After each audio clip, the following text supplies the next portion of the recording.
ഒരു 1.5 പെടലിട്ടാ ഇതാ അതൊക്കെ അവിടെ കിടത്തിയിട്ട് വന്നു. വേറെ രക്ഷയില്ല. അവിടെ പകുതി പൂട്ടില്ല. ഇവിടുന്ന് അങ്ങോട്ട് കയറാൻ പറ്റില്ല. എന്താ കാരണം വെച്ചാൽ അത്രയും ബുദ്ധിമുട്ടാണ്. സ്പെൻഡർ എടുക്കാമായിരുന്നു. വെയിറ്റ് ഇല്ലാത്ത കാരണം വേണ്ട മച്ചാമ്മൻ്റെ വണ്ടിയിൽ കയറി പോകണം. കാലൊക്കെ മുള്ളു കുത്തി പോകുന്നു. എവിടെ കയറുന്നു? ആ ഓ എടാ എടാ ആ ഒരു മെഷീൻ എടുക്കണ്ടേ മച്ചാ? ഇതെടുത്തിട്ട് ഞാൻ അവിടെ കൊണ്ടുവരണം. അതാണ് ഇനി പ്ലാൻ. എങ്ങനെ പുഴക്കി എടുക്കുന്നത് എനിക്കൊരു പിടുത്തമില്ല. ആകെ പെട്ടു. ആകെ 3 ആളേ ഉള്ളൂ. മച്ചാന്മാരൊക്കെ അവിടെ ലോക്കാണ്. ഞങ്ങളിവിടെ പെട്ടത് ആർക്കും അറിയൂല. എന്താ കാരണം വെച്ചാൽ റേഞ്ചില്ല. അപ്പോൾ ഈ ഒരു സംഭവത്തിനെ എങ്ങനെയും എടുക്കണം ഗൈസ്.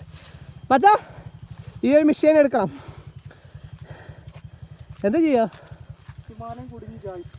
ഒരു 1.5 കുടുങ്ങരുത്. സ്റ്റാൻഡില്ലേ നിലത്ത് നിൽക്കണ കണ്ട മച്ചാനൊക്കെ പോകുന്നത് കണ്ട.